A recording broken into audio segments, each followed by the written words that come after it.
प्रसाद ग्रहण कीजिए। और पांडवों को जब दिया तो तुवड़ी बहुत कड़वी थी, जिब्या का स्पर्श करते ही इतना कड़वापन उसने दिखाया जैसे कुछ जहर हो। वो थूक नहीं लगी सब।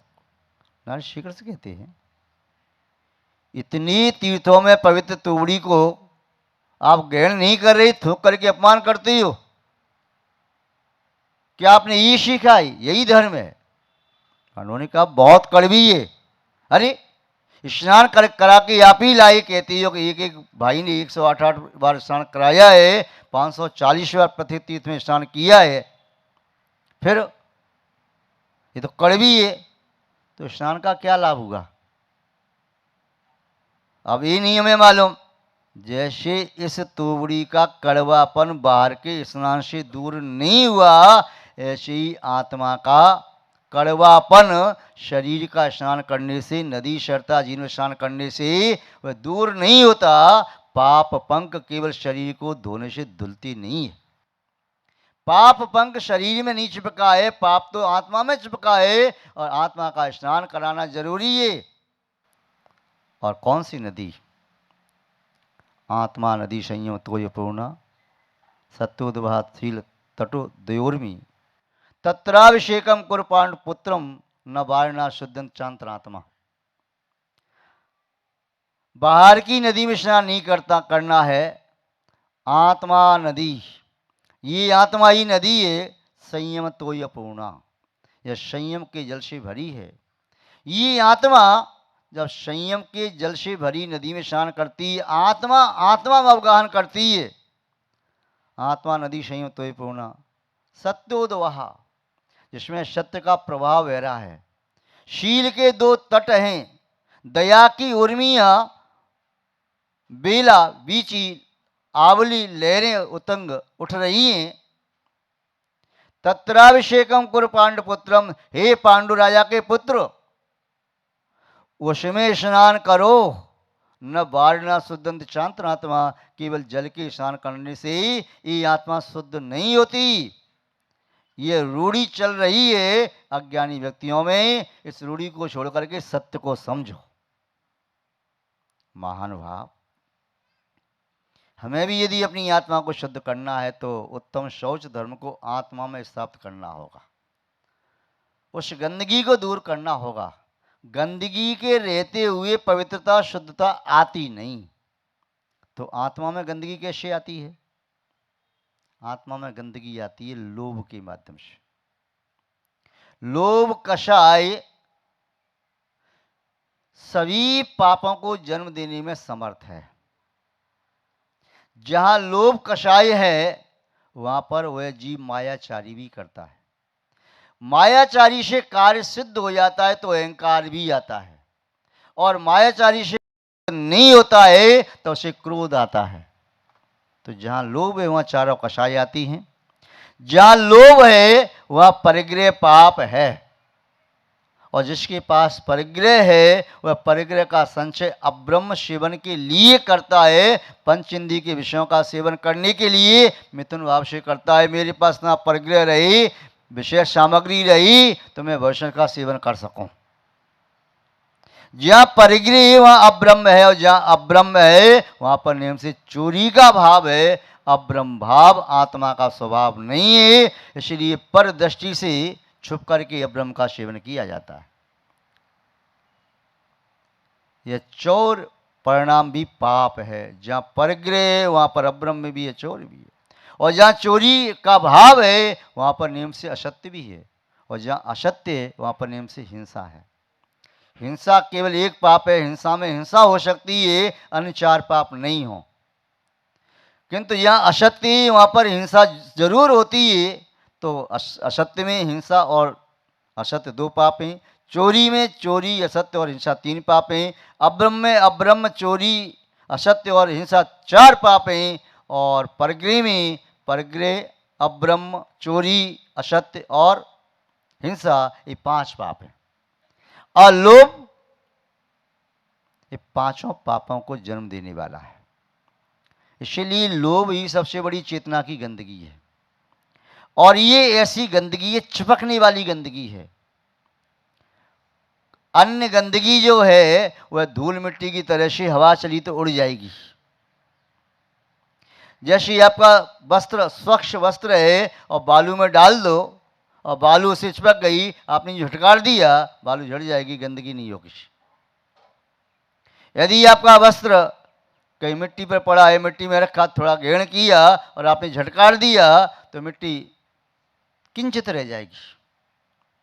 और यदि आपका वस्त्र गंदे पानी से उसमें डाल दिया तो गंदगी पकड़ लेगा, उसको फटकारने से दूर नहीं होगी, लेकिन धोगे तो दूर हो जाएगी। और यदि आपके वस्त्र में चिकनाहट लगी है,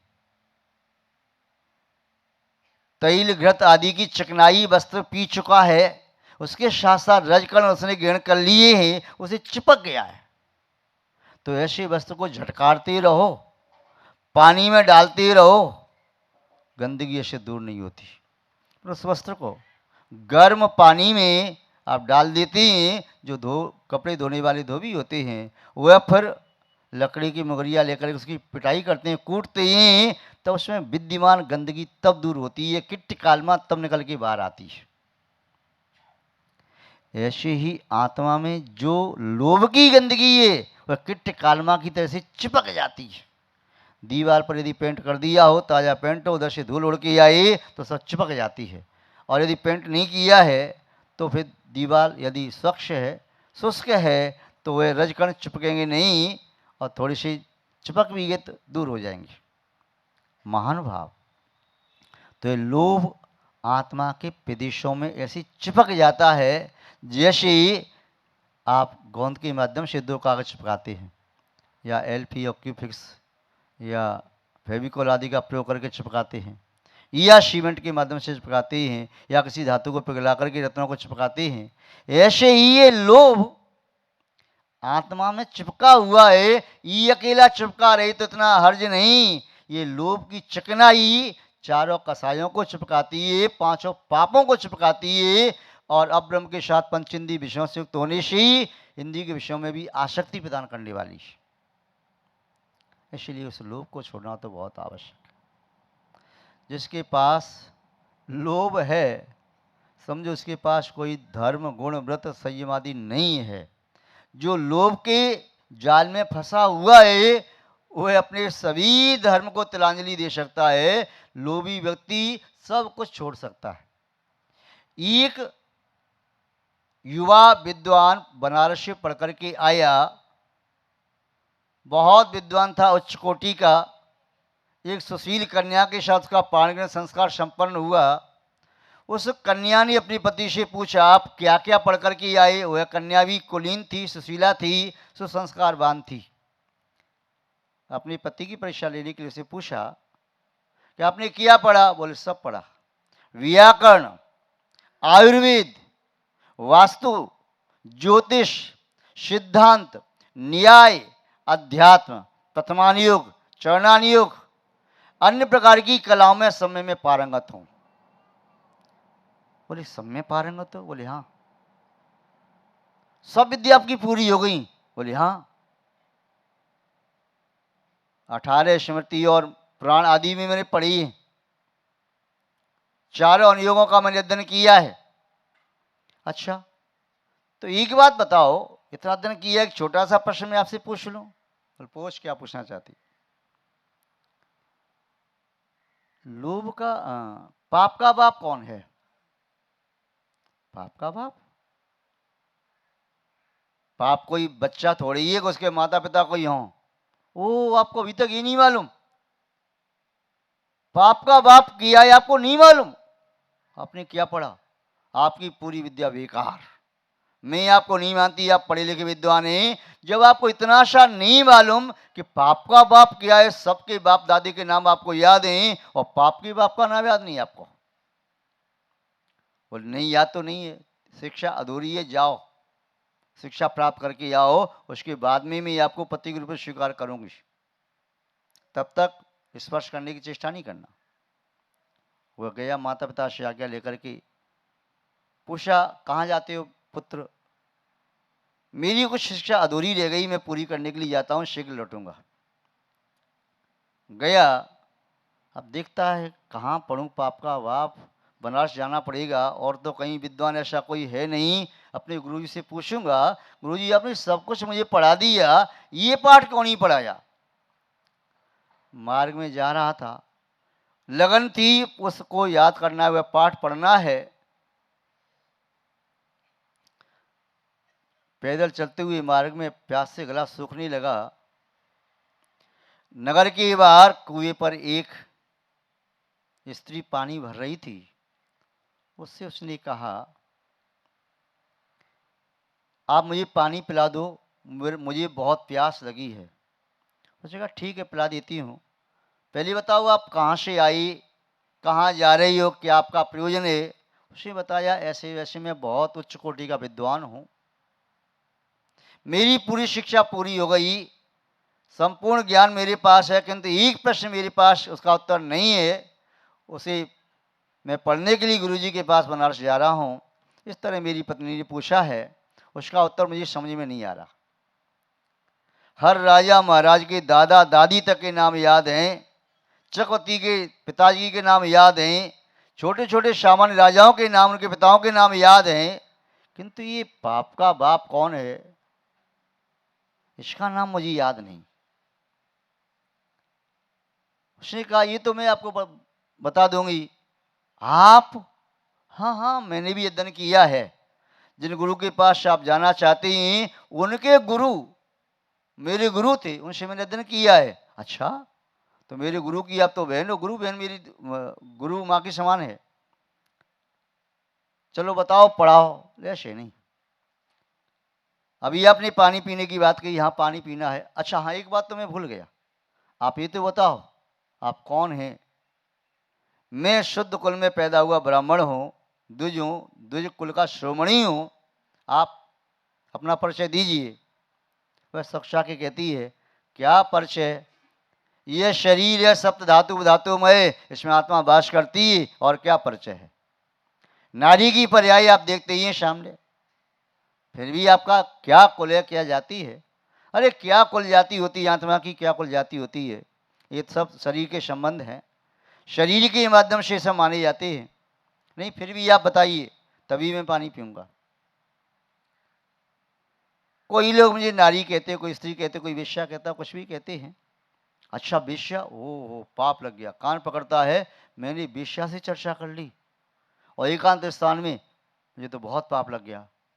वह कहता है, ज़्यादा नाटक मत करो, मैं एक स्वर्ण मोहर आपको दूंगी, पानी पीना चुपचाप पी लो। स्वर्ण मोहर भी मिलेगी और गला सूख रहा है, पानी भी पी लेता हूँ, कौन देख रहा है। उसने कहा ठीक है, एक स्वर्ण मोहर। बोली यहाँ पर नहीं, घर जाके मिलेगी। ठीक है, और पानी यहाँ पर ऐसे आप पियोगे हाथ से, मुझे अच्छा नहीं लगेगा, इतने बड़े विद्वान हैं आप, उच्च कोटि की, आप घर चलिए, मैं आपको गिलास में भर के पानी दूंगी, आप पी लीजिए। बोली पानी में कैसे पीऊंगा, तेरे घर जाकर के कोई देख लेगा तो क्या कहेगा। अरे पानी तो पवित्र होता है, सबको पवित्र करता है, उसमें काहे की अपवित्रता। और गिलास से दिया तो गिलास में मैं थोड़ी प्रवेश कर गई। उसका नहीं नहीं नहीं, ऐसा नहीं कर सकता, चलो कोई बात नहीं, 2 सोने की मोहर दे दूंगी। उसके मन में आया, चलो 2 सोने की मोहरें मिल रही हैं, वो चला गया।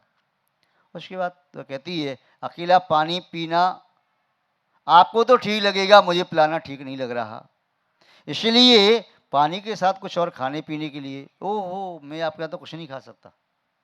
अरे क्या हो गया, भोजन सामग्री सब बाजार से आती है और मैं स्नान करके बना देती हूँ, क्या हो गया। नहीं नहीं नहीं, मैं नहीं ऐसा कर सकता, 10 सोने की मोहरें। चल ठीक है, कोई देख नहीं ली, छुप करके बैठ गया। और उसने कहा ठीक है, सामान आ गया, मैं बना लेता हूँ, मैं खा लूँगा। नहीं नहीं, आप नहीं, मैं बनाऊंगी, आपके हाथ का नहीं खाऊंगा मैं। पुरुष के मन में विचार आया, मैं नहीं खाऊंगा आपके हाथ का। 50 सोने की मोहरें। उसने कहा ठीक है। अब देख रहा है बाहर द्वार से कोई आ तो नहीं रहा, भोजन के तैयार हो गया।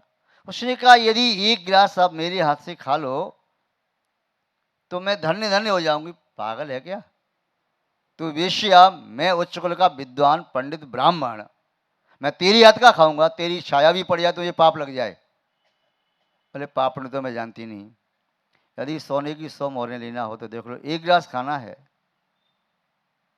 मैं सोचता है 100 सोने की मोहरें, बेश्या ने जिंदगी भर पाप करके खूब कमाया है, कौन पसीना की कमाई है, कोई बात नहीं, प्राप्त हो जाएंगी। और यदि मैं किसी के यहाँ भोजन करने जाता हूँ तो एक मोहर भी कोई देता नहीं, और का कोई कोई देता है, सोने की मोहर तो राजा भी नहीं देते अब तो। इसके यहाँ 100 मोहरें सोने की मिल रही हैं। उसने कहा, आपने कहा मैं पाठ सिखाऊंगी, हाँ हाँ मैं पाठ भी सिखाऊंगी, जल्दी क्यों करते हो? उसने कहा ठीक है, एक गिलास खाऊंगा मैं केवल। हाँ चलो एक गिलास तो खाओ। उसने अच्छी रसोई तैयार की थी, एक गिलास लिया, उसके मुंह की ओर बढ़ाया, उसने मुंह खोला, गिलास तो नीचे गिरा दिया, थप्पड़ मार दिया गाल पर। बोले क्या करती हो? बोले ये तुम्हें सिखाना था, पाप का बाप किया है, यही पाठ तो तुम्हें सिखाना था। बोले मतलब? बोले यही तो पाप का बाप है, लोभ। आप सोने की मुद्राओं के लोभ में एक वेश्या के हाथ का भोजन करने को तैयार हो गए। जिस वेश्या से बातें करने में आपका वेद कहता है पाप लगता है, छाया पड़ जाए तो पाप लगता है, उसके साथ आप चली आई, पानी पीने को तैयार हुए, भोजन करने को तैयार हो गए। क्यों? ये पाप आप करने को तैयार क्यों हुई? लोभ के कारण। तो लोभ ही पाप का बाप है। महानुभाव, लोभ में आकर के व्यक्ति क्या क्या नहीं करता है, अपनी मर्यादा का उल्लंघन करता है, अपने कर्तव्य को त्याग देता है, अपनी निष्ठा को छोड़ देता है। लोभ के कारण व्यक्ति अपनों को छोड़ देता है, माता पिता को छोड़ देता है। पहले यदि बालक की नौकरी कहीं लग रही हो, उसे माता पिता को छोड़ के जाना हो तो लिख के दे देता था, मेरी माँ मना कर रही है, मैं नौकरी करने वहाँ पर नहीं आ सकता। कंपनी से कई पत्र आते, क्या तुम इतनी बड़ी नौकरी छोड़ दोगे? हाँ छोड़ दूंगा, मैं अपनी माँ के हृदय को नहीं तोड़ सकता, नौकरी छोड़ सकता। मुझे लोभ लालच नहीं, मेरे पास खेत है, एक बार के लिए उसमें अनाज पैदा हो जाता है, एक बार दिन में खाऊंगा, 2 बार न मिलेगा, किंतु मैं अपने संस्कारों को, अपनी कुल की मर्यादा को नहीं तोड़ सकता।